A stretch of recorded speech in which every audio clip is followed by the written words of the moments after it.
Buenos días, ¿cómo están? Bienvenidos nuevamente a su podcast Palabra de Búho. En esta ocasión tenemos una invitada muy especial porque, digo, además de ser de talla internacional, básicamente pues este podcast es algo diferente porque lo estamos haciendo por videollamada, por Zoom.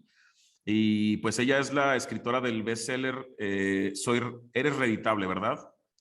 Eres Reditable. Así es. Pues nos va a contar un poquito de su historia. La verdad es que he seguido un poquito ahí de lo que ha hecho y está muy, muy interesante y pues básicamente por eso es que opté por invitarte y pues ojalá y fluyamos muy padre aquí en la plática.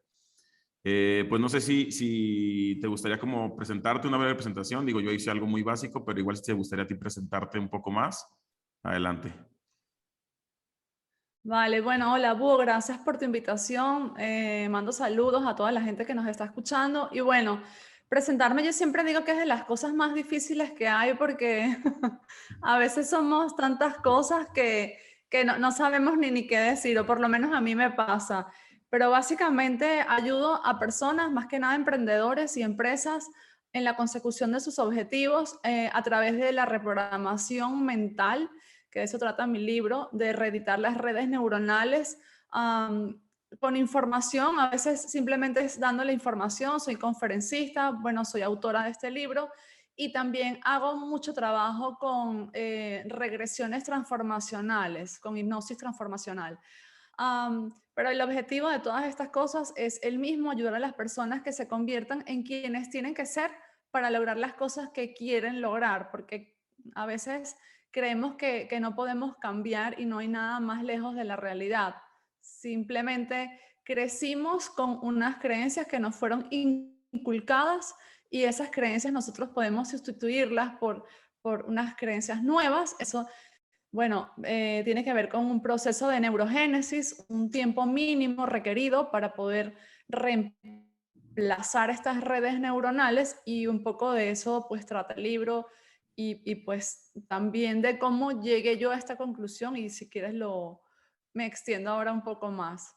Claro que sí, sí, sí. Igual si gustas, sí tengo ahí como varios temas para tocar, cómo llegas a esa conclusión y todo. Pero antes me gustaría que nos platicaras un poco de dónde eres, porque sé que eres, bueno, que eres de España, pero que viviste mucho tiempo en Venezuela y luego creo que regresaste a España, pero que nos explicaras, bueno, de dónde eres, cómo fue este proceso y también cómo pues combinación de culturas pues te ha ayudado también a ti o en qué te ha influido. Bueno, es súper interesante que me preguntes lo de la combinación de culturas, porque nunca nadie me lo había preguntado y fue una de las cosas que me hizo llegar a la conclusión de que el cerebro es hereditable y de que podemos estar muy equivocados en ciertas creencias. Yo nací en España, en Coruña, al norte de España, cerca de Portugal. Es un pueblo costero muy bonito, pueblo no, una ciudad costera. Y mis papás, pues mi papá ya era migrante en ese momento y había regresado a España, conoció a mi mamá y me tuvieron aquí en España. Él ya había emigrado a Venezuela. Y estando aquí, se dio cuenta ya cuando nací que de verdad no estaba fluyendo como muy bien aquí y decide regresar a Venezuela, pero esta vez con mi mamá. Así que me dejan a mí al cuidado, o sea, con mis abuelitos, mis abuelos maternos, cuando tenía 5 meses, con la promesa de volver al año, pero ya sabes que a veces cuando emigramos las cosas no salen siempre como queremos de la primera, entonces no vuelven al año, sino a los 2 años a visitarme, y luego a los 6 años ya regresan por mí. Entonces con 6 años voy a Venezuela y bueno, fue muy duro al principio porque era un choque de culturas muy fuerte, pero lo que más chocó conmigo no fue la cultura, sino la expectativa que mis padres tenían de mí, ¿no? O Ok. sea, ellos me dejaron al cuidado de mis abuelos y esperaban que yo me hubiese convertido en una persona determinada. Cuando ellos me llevan a vivir, ellos se dan cuenta que no soy exactamente la persona que ellos esperaban. Entonces ellos empiezan como a intentar borrar de alguna forma mis comportamientos, mi manera de expresarme, mis hobbies y las cosas que me gustaban hacer, para reemplazarlos por los que ellos creían correctos desde el amor, ¿no? O sea, desde el amor, o sea, desde la necesidad que la mayoría de los padres tenemos de querer que la vida de nuestros hijos sea la mejor posible y que le vaya lo mejor posible. Claro. Entonces, esto me hizo entrar en demasiada incoherencia, en una incoherencia exagerada, porque yo venía de una aldea donde máximo vivirían 100 personas, donde no pasaba nada, donde yo hacía lo que quería, donde yo bailaba ballet todo el día. Digamos que yo tenía como ya unos gustos súper determinados, y al llegar a Caracas, una ciudad con millones de habitantes, donde ya entonces para mi papá no estaba bien visto bailar ballet porque pensaba que me iba a dedicar a eso, me iba a morir de hambre. Bueno, ¿sabes cómo nos ponemos los papás a veces? Claro, claro. Entonces, yo entro como en un conflicto muy fuerte, y entonces por ahí a los 8 años pienso en el suicidio por primera vez, en acabar con mi vida. Y bueno, no lo hice por miedo, ¿no? Porque bueno, me dio mucho miedo, pensé que si a lo mejor no me moría todo iba a ser peor, ¿no? Y bueno, así voy creciendo, totalmente fuera de coherencia, ¿no? O sea, sin ser exactamente quien quería ser, sino empiezo a absorber todas estas creencias de la sociedad y familiares que nos hacen pensar que si nosotros hacemos lo que nos dicen que tenemos que hacer, entonces vamos a encontrar la verdad, el trabajo perfecto, luego buscar el esposo perfecto y tener a los hijos perfectos, y tener un coche, una casa, o un carro y una casa. Y entonces pareciera que cuando creces toda tu vida escuchando esto, pues que cuando ya llegas a conseguirlo vas a ser extremadamente feliz, ¿no? O por lo menos así me vendieron a mí la fórmula de la felicidad. Claro. Así que por ahí con 24 años yo ya tenía todo eso. Yo ya estaba casada con un hombre, con el hombre que me habían enseñado que era el hombre perfecto, ese estereotipo de hombre perfecto, de buena familia, ¿sabes? Que tenía, digamos, todo lo que tenía que tener.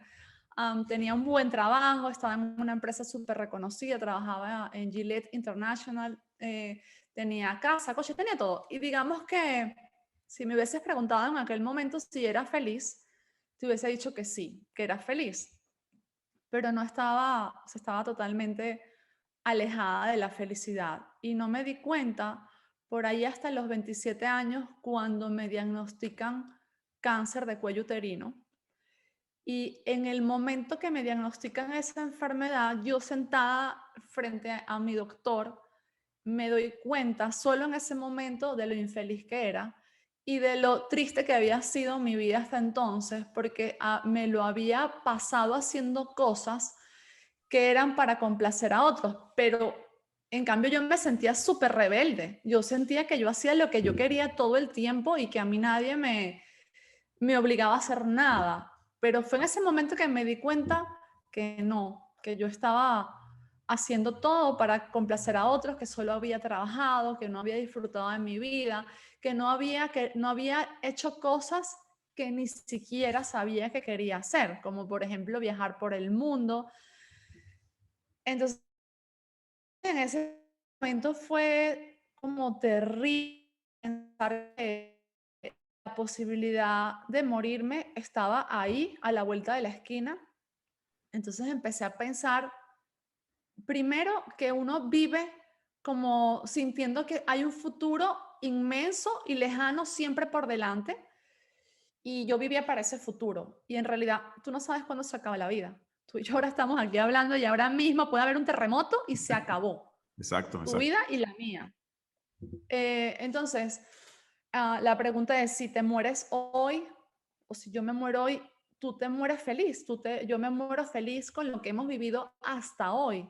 Hemos hecho las cosas para ser feliz cada día de nuestra vida, o hemos vivido para ahorrar para después, para cobrar la pensión de la vejez después, para estar con nuestros hijos después, porque así era mi vida. Todo yo lo iba dejando para después, ahorraba mucho dinero, trabajaba muchísimo, me esforzaba un montón, y nada, decía, ¿para qué sirvió todo esto si me muero ahora con 27 años?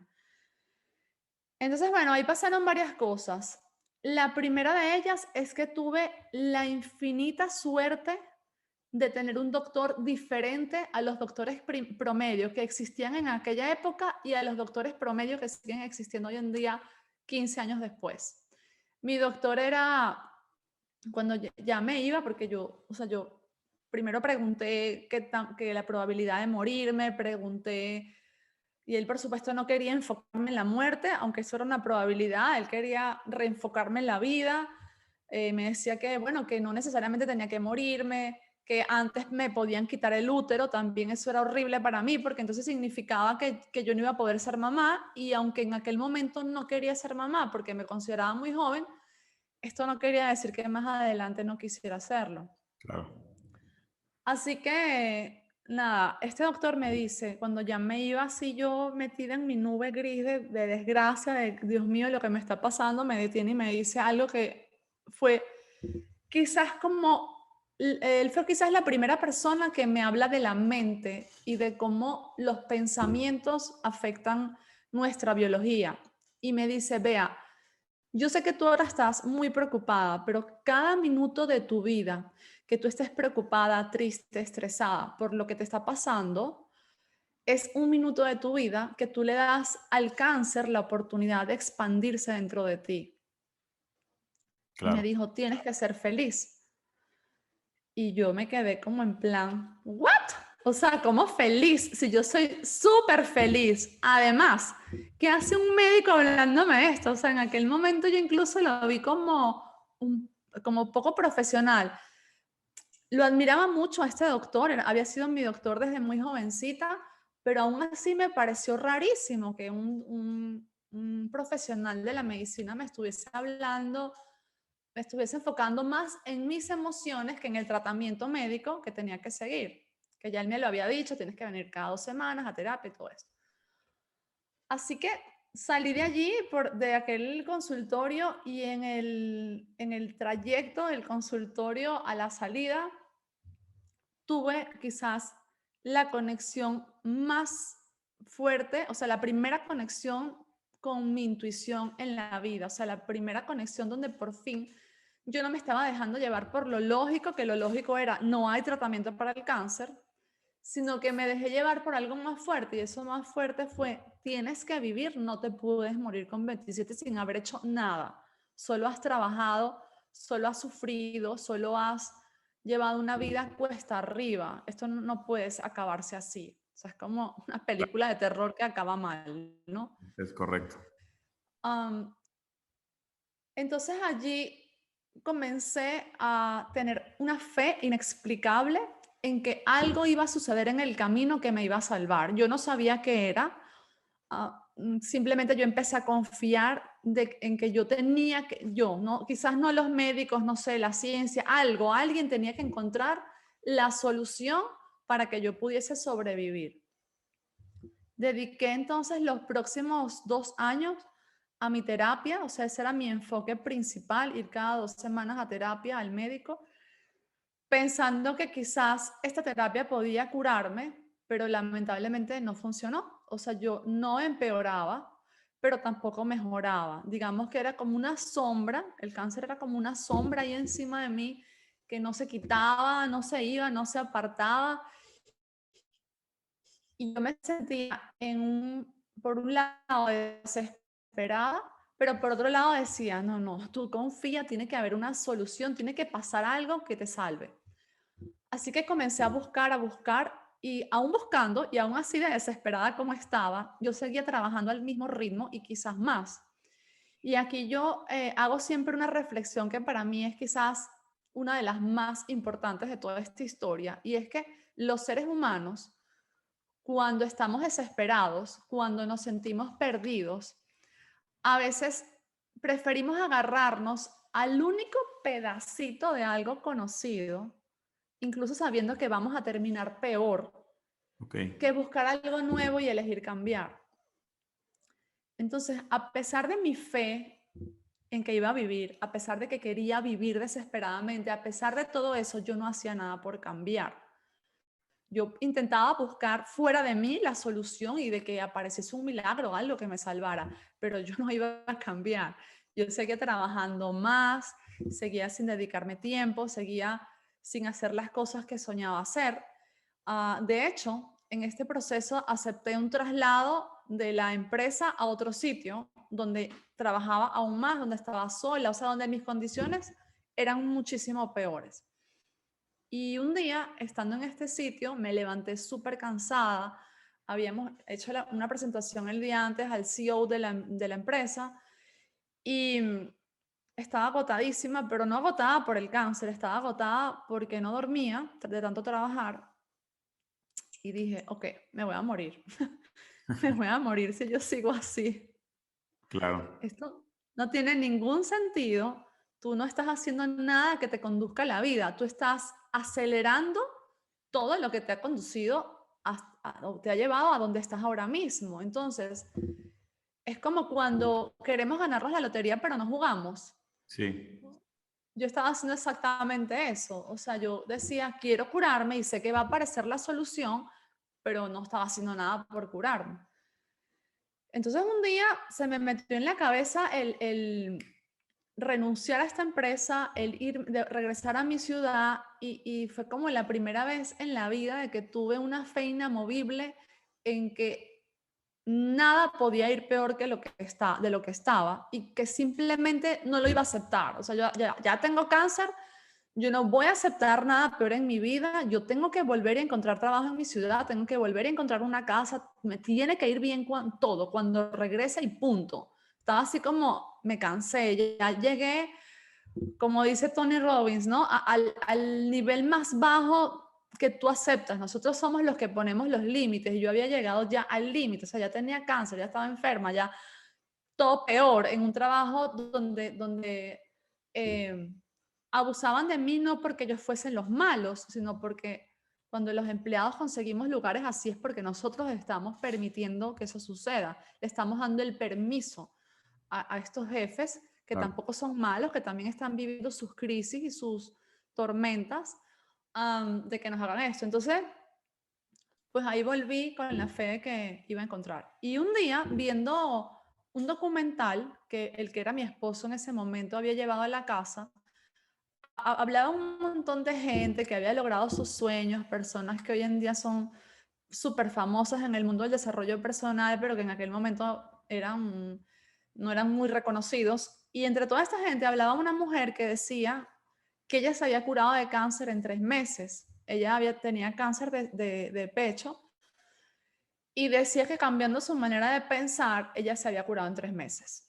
Y entonces yo no sé, Hugo, en ese momento, ¿sabes? Cuando uno siente como que ese mensaje es para ti, Claro, aunque no claro. tenga ninguna lógica, porque para mí esto no tenía ninguna lógica, no, el testimonial de esta señora duraba 30 segundos más o menos, y ella en realidad no explicaba lo que había hecho, solo decía que veía comedias y que estaba súper feliz, y yo dije, pues eso es lo que yo tengo que hacer.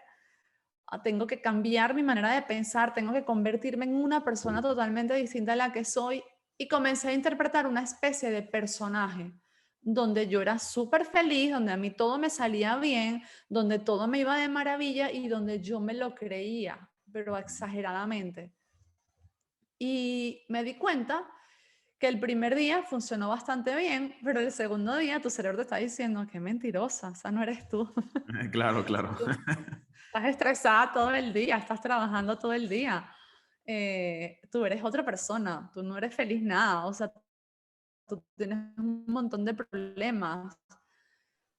Entonces dije, ok, tengo que desarrollar una metodología que me permita a mí sumergirme en esta realidad distorsionada por un tiempo de al menos 3 meses, porque esa era la referencia que yo tenía a esta mujer, que ella se había Claro. curado sin quimioterapia, sin nada, en 3 meses, solo usando su mente. Entonces yo decía, ok, 3 meses yo me voy a sumergir en este personaje y fui creando una metodología que me permitiese a mí mantenerme dentro de este personaje todo este tiempo. Esta metodología está descrita en mi libro. Esa es la principal razón de este libro. Entonces empiezo a desarrollar este personaje. Al principio me sentía, o sea, súper falsa, mentirosa. Tú no eres nada de A ti eso. misma, claro, claro. Exacto. Pero bueno, a la semanita o por ahí, no sé, ya me lo iba creyendo y cada vez más. También me preocupaba lo que pensaría la gente de mi entorno, pero la verdad que como me había ido a un trabajo nuevo, estaba de vuelta en la ciudad, estaba un poco distante de mi familia, no, ellos no, yo no tenía mucho contacto con ellos y de hecho esto fue una elección muy sabia, el cambiar de entorno, porque sabemos que una célula sana en un entorno enfermo no se va a terminar enfermando.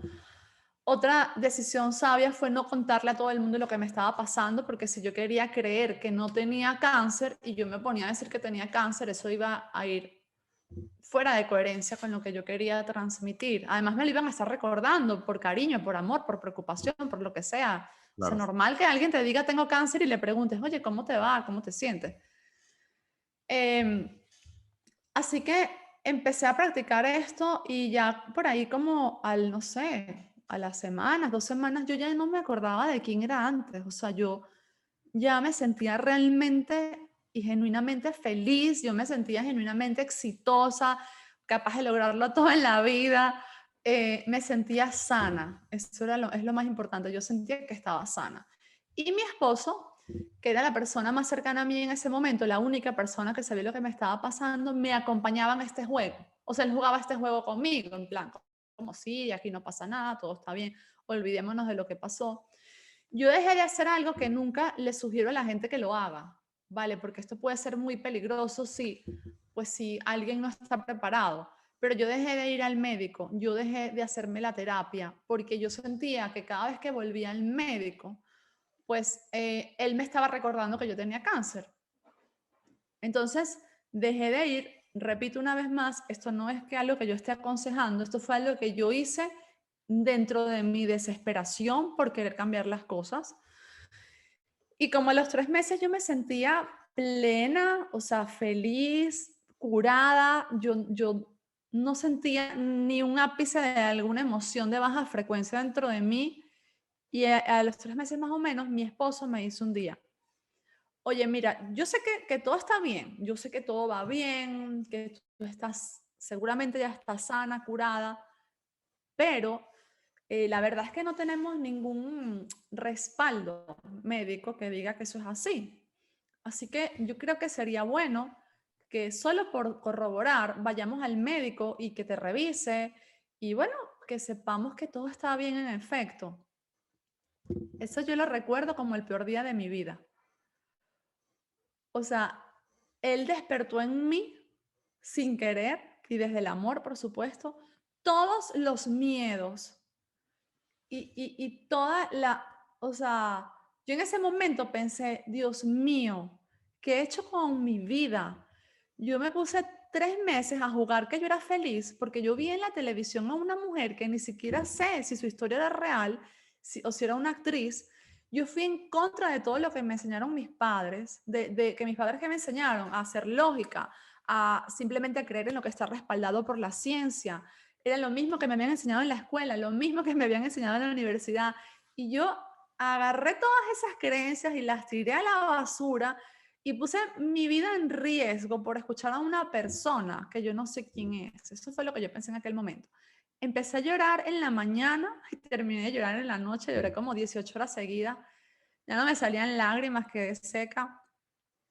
Sin embargo, al día siguiente fui al médico y pues en esa revisión, para hacerte la historia corta, el médico me diagnosticó como curada. O sea, él no entendía qué había pasado, ni cómo había pasado, ni nada. Pero la historia es que yo no tenía cáncer ya. Él dijo, te voy a hacer otros exámenes, no entiendo qué pasa, si hay algo que yo no estoy viendo, pero bueno, no sé, por ahora no te veo nada.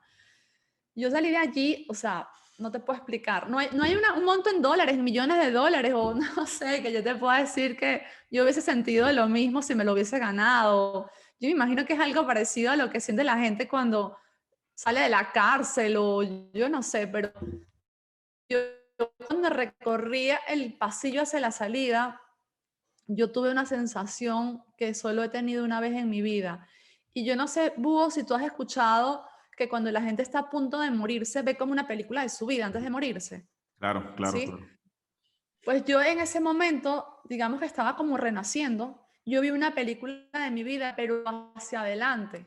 Y yo siempre digo que, es como, que fue como el tráiler de una película, un avance. Pero Ujú. era, bueno, el tráiler de mi vida, ¿no? Era como algo diciéndome, si tú sigues por este camino, si tú sigues haciendo lo que estás haciendo, esto es lo que te espera. Y eran como cosas espectaculares que no tenían nada que ver con lo que yo estaba viviendo, que yo ya estaba muy feliz en ese momento, Ujú. pero me esperaban cosas muy bonitas, muy grandes y muy importantes para mí. Me esperaba, por ejemplo, viajar por el mundo, me esperaba liderar a una empresa en el área de marketing, que es mi profesión, me esperaba lanzar más de un centenar de productos de éxito y ser pionera a nivel mundial en algunos lanzamientos, me esperaba muchísimas cosas, abundancia económica, más tiempo para vivir. Y entonces dije, yo voy a usar este método que me ayuda a curarme para lograr todo lo demás. Y así fue. En 2 años yo logré todo lo que no había logrado en mi vida antes, porque supuestamente era difícil, porque supuestamente no tenía dinero, no tenía el tiempo y todas las excusas que generalmente nos ponemos. Claro. Eh, Así que bueno, esto es un poco el resumen de lo que me lleva a escribir este libro, porque luego todo esto yo lo hice muy empíricamente, pero entonces yo, al ver que no solo me había funcionado este método para curarme de cáncer, sino que me había funcionado para lograr todo lo demás, yo me obsesioné con estudiar el cerebro, yo me obsesioné con entender qué había pasado en mi cerebro y cómo era posible que yo hubiese podido cambiar mi personalidad, mi manera de pensar y de percibir la vida, las circunstancias en 3 meses. Yo decía, es que tú, o sea, yo necesito como persona que fue educada para creer en lo respaldado científicamente, yo necesito ver el respaldo científico de esto.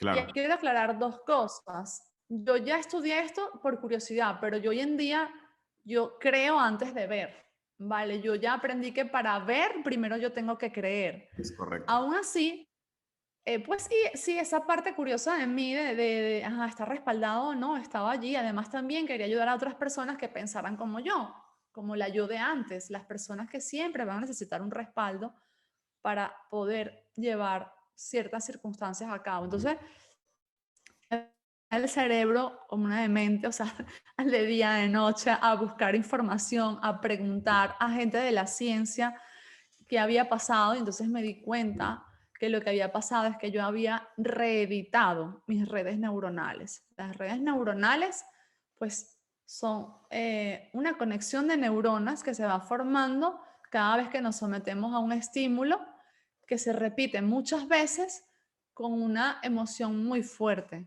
¿no? Si nos sometemos muchas veces a un estímulo y la emoción es débil, se forman más, digamos, como caminitos, pero si la emoción es fuerte, se forman como superautopistas, ¿no? Claro. Entonces, pues me puse a estudiar el cerebro todos estos años y a entender cómo había cambiado y entonces a descubrir y a desarrollar yo misma ejercicios que me ayudasen a cambiar el cerebro de otras personas para que estas otras personas pudiesen lograr lo que querían lograr. Y de eso trata el libro Eres Reeditable, de cambiar tu sabiduría para que puedas cambiar tu vida, de entender que somos los únicos seres que gracias a nuestros pensamientos podemos reeditarnos y cambiar nuestras circunstancias como nos dé la gana. Así es. Sí, y al final entender que se trata de estar en conexión con lo que realmente somos nosotros, porque digo, en el proceso de la plática decías que en cierto momento te creaste un personaje para poder, como para poder empezar a ser feliz o hacerlo así. Tal vez en ese momento, digo, corrígeme si me equivoco, se sentía como un personaje, pero yo más bien creo que el personaje que habías creado desde tu esencia era el que habías vivido toda tu vida anterior. Más bien lo que estabas haciendo es empezar a vivir de acuerdo a lo que tu esencia era y lo que tú siempre habías sido, simplemente no lo sabías, entonces más bien estabas actuando desde una preprogramación que se te dio, que a todos se nos da, tanto desde la educación familiar como lo que vemos en la tele, información, medios, etcétera. Y en este momento en el que tú aparentemente finges un personaje por 3 meses, creo yo más bien que más bien te escuches a ti misma y empiezas a actuar realmente como eres y empiezas a olvidar el personaje que era el pasado. Y ahí es donde, pues también viene esta parte de el que te curaste, te sentiste feliz. ¿Por qué? Porque estabas ya en congruencia contigo mismo, empezaste a hacer un contacto con el consciente y saber qué era lo que realmente tú querías, para qué estás aquí, qué es lo que quieres hacer, hacia dónde quieres ir. Y desde ahí empiezas como a caminar por el camino correcto y por lo tanto, pues esa enfermedad bueno, siempre he pensado yo que las enfermedades pues son mensajes del cuerpo que al final es una manera en la que cuando ya no hiciste caso de ninguna manera a tu esencia, pues el cuerpo te lo tiene que decir de alguna manera y ahí viene la somatización y sale cualquier tipo de enfermedad, desde lo más sencillo como una gripa, como una gastritis, hasta un cáncer, como fue que te pasó a ti, en el que dicen, a ver, alto, tienes que detenerte, pensar que estás haciendo mal y simplemente corregirlo, porque al final solamente son mensajes que nos están dando a nosotros o que nos están dando a nuestro propio cuerpo sobre qué tenemos que cambiar. Lamentablemente, por cómo está educada la sociedad o la medicina moderna o como lo quieran ver, lo que buscamos es simplemente poner un parche, dar una solución superficial al síntoma y no a la enfermedad. Todo lo que tenemos en nuestro cuerpo es un síntoma, no es la enfermedad. Y al final todo se está manifestando porque estamos con una incongruencia con nuestra esencia, con nosotros mismos. También me llama mucho la atención la parte en la que comentabas que estabas aplazando todo. Yo primero voy a trabajar para después disfrutar, para después hacer esto, porque así es como vivía yo también en algún punto. Y te das cuenta que pues, disfrutar es ahora, o sea, no hay atrás, no hay adelante. Estamos aquí y ahora y es lo único que tenemos. Entonces hay que empezar a trabajar con nosotros mismos, a aceptar que así en un principio el hacer cambios en nuestra vida para hacer lo que realmente queremos, aunque en un principio nos cause ciertos conflictos con familiares, con sociedad, con el trabajo, como tú que tuviste que renunciar a tu trabajo, en fin, todo este tipo de situaciones, al final son situaciones superficiales a las que les pusimos un valor como sociedad, pero que en realidad no lo tienen. O sea, el valor real es estar feliz contigo mismo y automáticamente todo lo demás a tu alrededor empieza, por ende, a acomodarse para que todo funcione. Me encanta la parte en la que tú ya lo pusiste en tema científico, en temas de conexiones neuronales, porque de esta manera, pues la gente que se lo platica es generalmente primero piensan que es magia o no, eso no existe.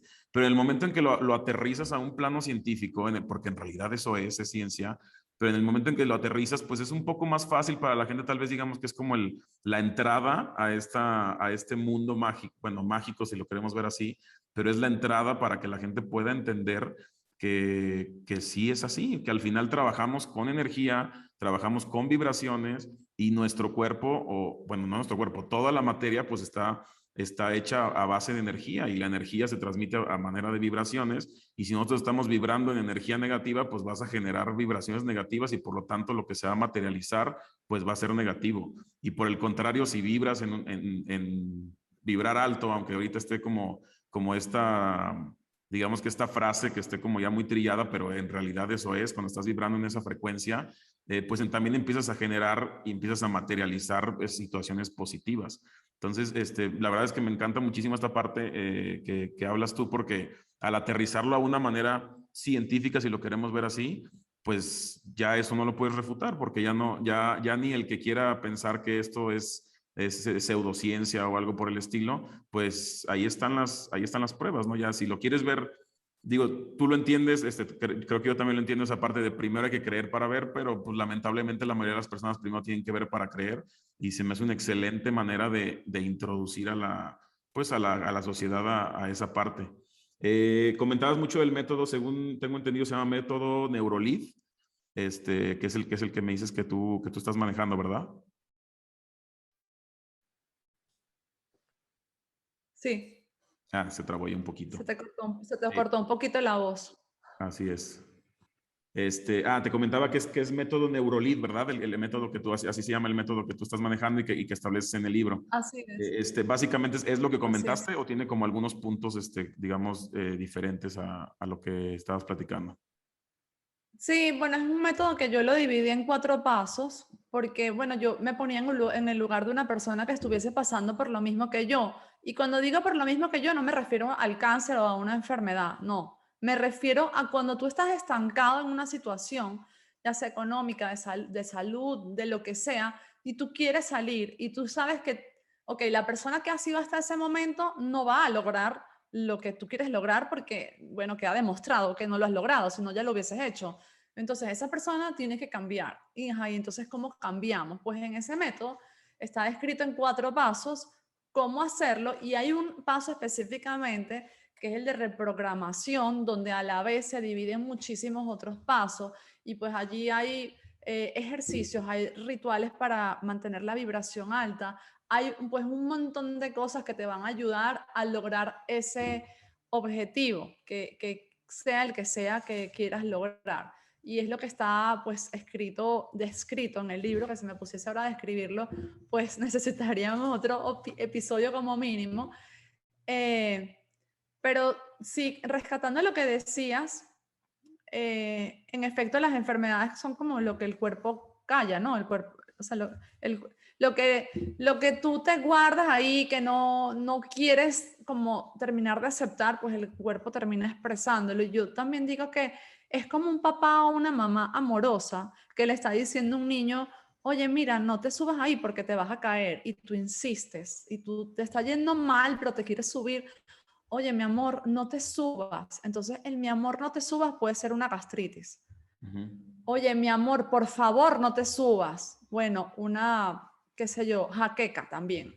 Mi amor, por favor, no te subas. Y hasta que, bueno, cáncer o, sabes, algo más fuerte para que entiendas que no te puedes subir porque si te subes, la vida te va a ir muy mal. Entonces yo digo que para mí fue como un amigo que vino y me agarró la mano, el cáncer, y no me soltó hasta que vio que yo no me iba a desviar de la vida que en potencia podría tener, no me soltó. Y también aquí recopilando, porque al principio me hiciste una pregunta y que tenía que del choque de culturas. Y a Claro. mí me ayudó mucho vivir en Venezuela. ¿En qué sentido? En que yo tenía muchas creencias sencillas, que aparentemente inofensivas, que yo cuando llegué, que estaban muy fortalecidas en mi entorno. Te voy a decir unas muy sencillas, por ejemplo, si tomas hielo te enfermas, si te da el sol de invierno te enfermas, si caminas descalzo te enfermas. Son cosas pequeñitas que tú no te das cuenta que son creencias restrictivas mientras estás en el lugar donde todo el mundo cree lo mismo. Cuando tú llegas a otro lado y te dicen, ¿quién te dijo que tomar hielo enferma? Pues eso puede ser en un contexto donde hace mucho frío, donde no te estás cuidando y encima tomas hielo y ya te congelas, bueno, y te mueres, ok. Pero no, el hielo no enferma. Y yo decía, no, es que yo me enfermo. Mira, cuando yo he tomado hielo, me salen placas en la garganta, porque cada creencia que tenemos está respaldada por situaciones que la validan, siempre. Si yo creo que me enferma, me va a enfermar, y si creo que no, no me va a enfermar. Y millones de personas en mi entorno no se estaban enfermando de tomar hielo, pero yo sí. Entonces ahí, cuando me dio cáncer, yo empecé también a cuestionar otras creencias ya más pesadas, ¿no?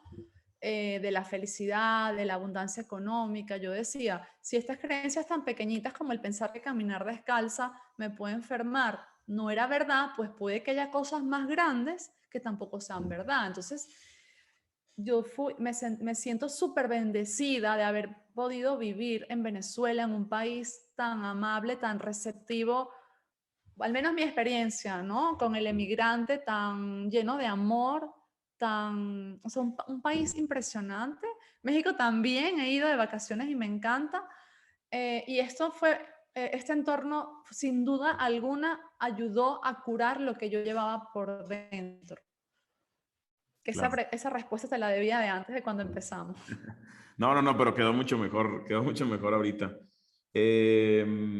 También, bueno, estuve viendo varios de tus videos y todo, y hablas de una llamada metacognición, que me llamó mucho la atención el término, en el que hablabas de justamente como de los caminos que hay entre las neuronas. ¿Nos podrías explicar un poquito de eso? Sí, la metacognición es el proceso que tenemos o la capacidad que tenemos los seres humanos de poder vigilar nuestros pensamientos. Los animales actúan por instinto y ellos no tienen la capacidad de pararse a pensar en lo que hicieron. Si un perro muerde al otro, no piensa, oye, hice mal o hice bien mordiendo al otro perro, debería morderlo la próxima vez o debería controlar mis emociones. Los seres humanos sí.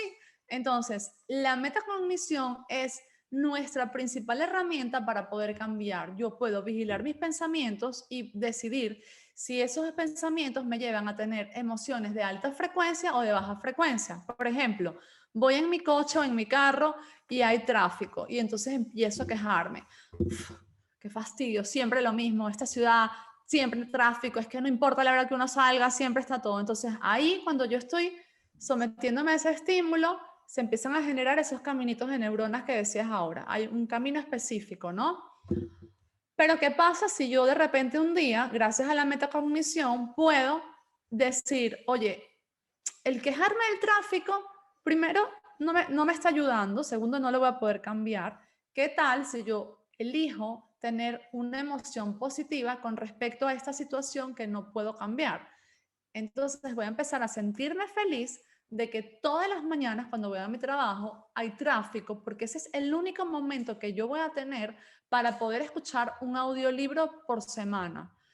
Estando solo, quizás sin mis hijos o sin mi pareja que me están hablando, no estoy en el trabajo, no estoy en una reunión. Ese es un momento para mí al cual yo no tendría acceso si la vida no pusiese esta media hora de tráfico en mi camino. Entonces, digamos que en ese momento empiezas a generar neurotransmisores positivos que fortalecen con esa emoción de felicidad esas redes neuronales que decía antes, que ahora van a ser como autopistas, pero que van a ser, entre comillas, por decirlo así, positivas. O sea, te van a ayudar a tener emociones positivas, que no hay emociones positivas ni negativas, pero lo digo para que se entienda, que son las Claro. emociones de alta frecuencia que nos hacen sentir mucho mejor. Todas las emociones son necesarias, pero bueno, cuantas más emociones de alta frecuencia tengamos, mejor. Y eso a su vez nos va a llevar a tener más emociones de alta frecuencia en otras situaciones que no necesariamente están relacionadas con el momento del tráfico o el momento del audiolibro. Al tener menos estrés y menos cortisol en el cuerpo, pues se elimina algo que en psicología se llama efecto túnel, que es cuando estamos como estresados, como viendo el problema, pensando en cómo salir de ese problema, y ese efecto túnel se elimina y se empieza a abrir como nuestra mente y empezamos a ver oportunidades que siempre habían estado ahí y que con la mentalidad que teníamos antes no éramos capaces de ver. Ok, ok. Sí, Así que no. bueno, no sé si sí. No, sí lo entendí perfecto. O sea, es como ya con esta capacidad como de ver los problemas desde afuera, de verlos, como dices tú, no en un túnel, porque cuando nos focalizamos en el problema específicamente, pues lo único que estamos haciendo es darle más vueltas y darle más poder o más fuerza a ese problema específico o a esa situación.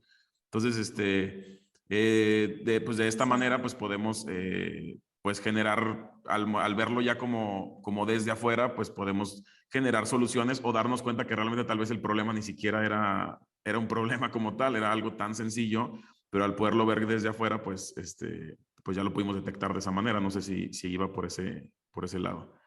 Exacto, sí.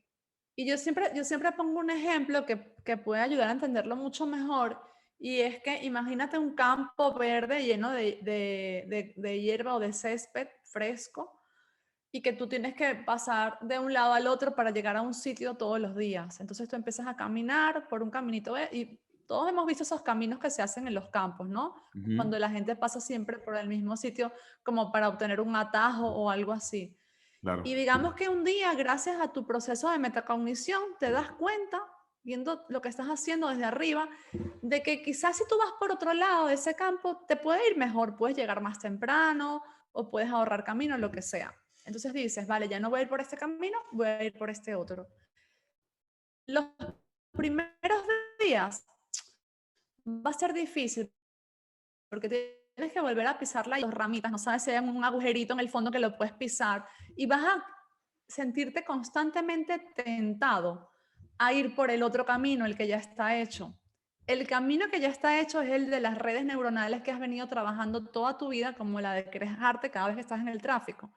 Pero si tú permaneces y dices, no, yo sé que este camino me conviene más, y tú lo trabajas, pues lo vas a terminar haciendo un camino fuerte. Y sabes que el otro camino le vuelve a crecer la hierba o el césped y te olvidas de él y eso quedó ahí como tapado. Digamos que tú ni que quieras vas a volver a ser una persona que te vas a quejar del tráfico o de lo que pasa. Y el tráfico lo pongo evidentemente como un ejemplo para seguir en la misma línea. Eh, porque yo hoy ni que quiera, o sea, yo para volver a ser la persona que era, estresada, que víctima de la vida, yo qué sé, que sentía que no podía influenciar las circunstancias, sino que las circunstancias me influenciaban a mí, pues yo tendría que volver a trabajar todo esto por meses, quizás años, ¿no? Que evidentemente no me sirve para nada hacerlo. Para volver a generar el Pero cambio que estaba antes, claro. exacto, el camino que estaba antes, el de la queja, el sentir Claro. culpa, el de sentirme víctima. Entonces, yo invito pues a las personas que nos están escuchando a que desarrollen estas nuevas redes neuronales, estos nuevos caminitos, porque estos nuevos caminitos te ponen como en piloto automático a ser una persona feliz, una persona capaz de conseguir las cosas que quieres, una persona.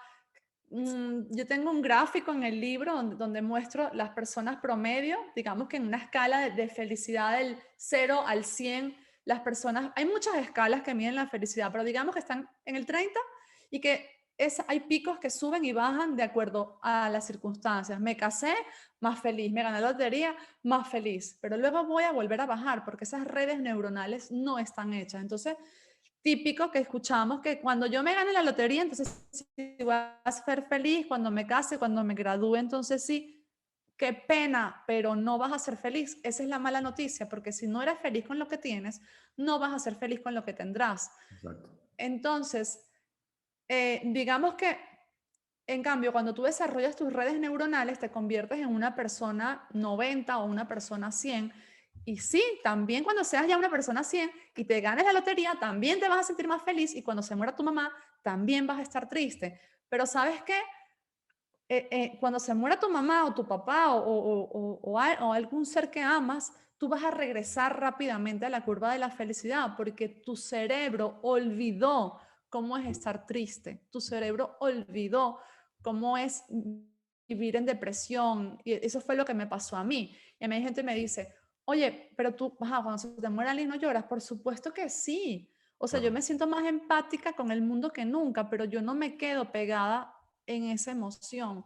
Yo en horas, en un día, en 2 días, yo puedo levantarme y probablemente antes no era capaz de eso porque mis redes neuronales estaban condicionadas para mantenerme adherida a emociones de baja frecuencia, que es lo que lamentablemente le pasa a la mayoría de la población. Entonces, una emoción sostenida te lleva a que tengas un estado de ánimo, o mejor dicho, un estado de ánimo sostenido te lleva a desarrollar una emoción, esa emoción te lleva a desarrollar una personalidad, por ejemplo. Por eso a veces vemos personas que, por ejemplo, se divorciaron o los echaron de su trabajo y alguien dice, él antes no era así, él se puso así o él se quedó así desde que se divorció, por ejemplo, o desde que se le murió alguien.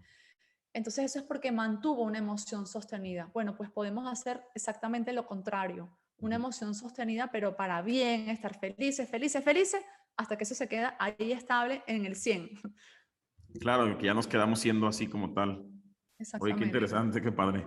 Oye, siempre tenemos aquí como una dinámica en la que preguntamos un día normal de tu vida. Digo, sé que con los viajes y todo, pues tal vez no hay un día como muy, una rutina, pero fuera de esto, ¿tienes como alguna rutina que hagas diario? Tal vez, no sé, me levanto y medito, o me levanto o antes de dormir hago esto, o tienes alguna rutina específica, tanto para mantener, como dices tú, como estos estados de vibraciones altas, y pues para mantenerte siempre en el camino, porque al final de cuentas, como sabemos, pues no es llegar y ya llegué y ahí me quedé, sino que siempre es un camino constante, y pues para que esto sea, pues que continúes sobre esa misma línea. ¿Tienes alguna rutina que hagas día a día o algo específico?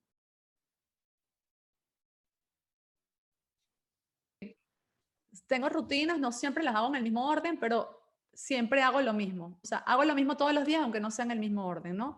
Ok. Porque esto es como cuando tú vas al gimnasio porque quieres tener el cuerpo rayado, que se te vean los cuadritos y dices, bueno, como ya lo logré, pues ya no voy más al gimnasio, vas a perder los cuadritos.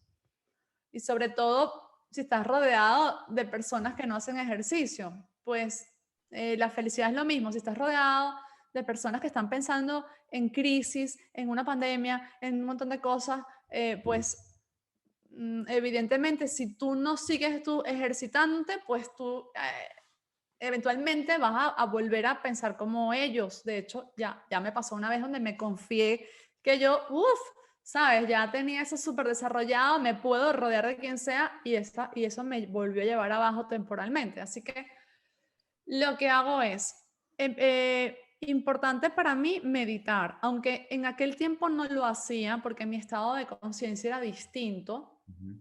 Y de hecho, pude haber colocado lo de meditar en el libro, pero quería que la gente supiera que con cosas muy simples y sin saber meditar también puedes cambiar tu vida. Pero hoy en día lo que hago es meditar. Nunca, jamás consumo información que baje mi frecuencia. No veo noticias. Solo me informo, tengo una cierta metodología para informarme de las cosas importantes que están pasando en el mundo, sobre todo las que afectan mi negocio. Am, no hablo, no me relaciono con gente, digamos, que está como que constantemente quejándose, viviendo en emociones de baja frecuencia. Am, en la mañana o en la noche, generalmente en la noche escucho unos audios grabados por mí misma que reprograman mi cerebro hacia los objetivos que quiero conseguir. 10 minutos antes de dormir, un audio de 4 minutos, 5 minutos, todos los días de mi vida sin falta. O sea, lo del audio y la meditación lo hago a diario. No siempre a la misma hora porque soy mamá de 2 niños pequeños y a veces no Sí, no, puede ser a claro, la claro. misma hora. Como papá se entiende Y, perfecto eso, sí. sí. Así Y es. otra cosa que hago que me ayuda mucho, digamos, a conectar con mi esencia es que no consumo alimentos procesados. O sea, no consumo cosas que ralenticen mi sistema, no consumo carnes rojas. Eso también lo aprendí hace poco, no lo aprendí en aquel momento del cáncer, aunque la comida que como es anticancerígena, pero no, intento comer cosas que provienen de la naturaleza, aunque las compre en el supermercado, pero que sea como si las hubiese encontrado en la naturaleza. Eso me ha ayudado a desarrollar habilidades psíquicas que yo pensaba que eran allá con gente rara para otras personas. Yo no las pedí, sino que cuando empecé a meditar y a comer así, empecé a tener premoniciones, clariaudiencia, clarividencia. O sea, una cosa que yo decía, ¿esto en serio me está pasando a mí? Sí, Al genera una principio me conexión. daba vergüenza contarlo, era como que van a creer que estoy loca, pero ya hoy en día hasta tengo charlas de cómo conectar con la intuición, o sea, tengo un montón de información ya que habla de eso, pero hace poco salí del closet, o sea, hasta hace nada no hablaba de eso porque decía, sabes, vengo del mundo corporativo, del mundo de lo respaldado científicamente, y ajá, ahora de repente tengo premoniciones y de repente soy clarividente. No, no es que me dedico a eso, no, pero sí, son cosas que entiendo que todo el mundo puede tener, porque lo he comprobado con la gente que trabajo. O sea, cuando yo ayudo a alguien a desarrollarse, esta persona al poco tiempo empieza a tener clarividencia también, empieza a tener premoniciones en sus sueños y por eso sé que es algo que todos podemos hacer. Ok. Oye, ahorita que comentas así de que ya por fin me atreví a salir del closet a decirlo a esto, justo te iba a hacer una pregunta ahí relacionada con esto. Pues se habla obviamente de la parte padre de ya del logro, del éxito, de a qué te llevó el cambio, pero igual digo para que la gente también lo escuche y así entienda cómo es el proceso. Me imagino que en todo ese proceso, pues también te topaste con que tuviste que, pues perder no es la palabra, pero como se entendería mejor sería así como perder amistades, inclusive alejarte tal vez de algunos familiares, todo este tipo de cosas que en ese cambio que vas haciendo el proceso vas cambiando tanto que ya no encajas en la versión que las demás personas tienen y pues lamentablemente pues no te puedes detener por eso y me imagino que pues también tienes que asimilar ciertas burlas, críticas en su momento, pérdidas de amistades, etcétera, etcétera. No sé si nos puedes platicar si tuviste algo de este proceso. Sí, yo siento que yo digo que hay como tres grupos de personas. Hay un grupo de personas que no entiende lo que te está pasando, no entiende por qué estás cambiando tanto y a lo mejor sí puede decir como que qué tontería, qué ridiculez, o sea, qué rara te volviste. Y ese grupo de personas, yo siempre digo que ya no lo necesitas en tu vida. Si alguien no te permite ser lo que tú eres en esencia, probablemente no haga falta en tu vida. Luego hay un grupo de personas que increíblemente y sin que te lo esperes van a cambiar contigo. O sea, hay un grupo de personas que es de una manera, y a veces esto en mi caso pasó con mi familia. Mi familia era súper escéptica, súper, bueno, lo que ya te dije. Y cuando tú empiezas a cambiar, ellos empiezan a cambiar y tú no te lo esperas y de repente tú empiezas a ver cómo tu núcleo familiar y tu núcleo de amigos empieza como a sanar, entre comillas, y en cierto modo tú estás ayudando a que eso se genere, ¿no? Hay gente que dice, no entiendo lo que estás haciendo, pero ajá, déjame ver, te quiero, te aprecio, te valoro, creo en ti, quiero ver, entender un poco, y se quedan ahí y cambian. Y muchos de esos, incluso te das cuenta que han sido tus maestros y que han querido enseñarte desde antes que tú decidieras aprender. Y tú nunca los habías visto así, los habías visto tú como los locos a ellos. Claro, claro. Y luego hay otro grupo de personas que va a aparecer nuevo en tu vida, que son tus águilas. Yo digo que son como tus compañeros de vuelo, ¿no? Donde personas exitosas, personas brillantes, sabes, que están vibrando algo, que tienen grandes resultados y a los que tú nunca hubieses podido tener acceso si tú no hubieses tomado la decisión de comenzar a convertirte en uno de ellos. Entonces yo digo que son como mis águilas. Entonces yo tengo dos grupos de águilas, los nuevos que aparecen y los que se han transformado conmigo en el camino. Luego hay otras personas con las que vibracionalmente hablando ya no hago match, esas personas se han ido quedando atrás, otras que intentan, digamos, como hacer match contigo y que se dan a la tarea de ellos entonces entender cómo pueden también mejorar su vida. Pero esas personas que quizás no te entienden o podrían burlarse de pronto, que a mí no me ha pasado. Seguramente puede haber pasado a mis espaldas, yo no me he dado cuenta, pero esas personas ya no hacen falta, o sea, por lo menos en mi vida no, porque no te están aportando nada, al contrario, te estarían arrastrando a ser la persona que eras antes y con la que no lograste, no lograste obtener los resultados que querías obtener.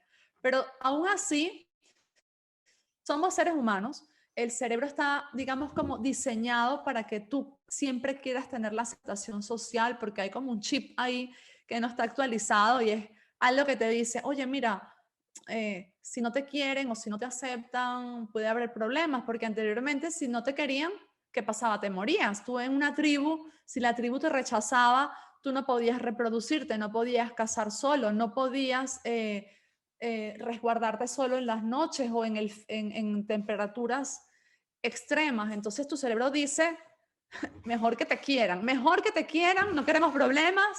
Tú intenta que siempre seas aceptada socialmente y por eso vivimos en closets a veces, y yo no soy la excepción. A veces vivimos en closet, a veces es el closet del matrimonio, como, ay, qué linda esta pareja, ustedes hacen, y tú te quieres divorciar hace 1000 años y no te atreves porque todo el mundo te ve como la pareja perfecta, la pareja admirable. Otras veces vivimos en un closet sexual, porque bueno, no quiero decir que lo que soy, y bueno, y en mi caso que fue como un closet espiritual. Yo tenía me pasaban estas cosas desde la infancia y mis papás me decían, no hables de eso, es muy raro, o sea, ¿qué van a decir de ti? Si tú quieres ser una persona exitosa en el mundo de los negocios, que sí, también lo quería y no tiene por qué estar divorciado de lo otro, Exacto. pues entonces tú no estés hablando de eso porque entonces la gente no va a creer en ti, o sea, tú pierdes credibilidad. Y a veces también se confunden, en el caso de mis abuelos, las religiones con Con la otro tipo de espiritualidad, cosas, con claro. ciencias. Exacto. Y bueno, no necesariamente tú tienes que abandonar tu religión para ser en esencia lo que tú eres. O sea, las dos cosas pueden convivir. Pero bueno, Sí, igual habrá personas que no acepten la forma como estás cambiando y en ese caso yo prefiero con amor dejarlas ir. Así es, totalmente de acuerdo.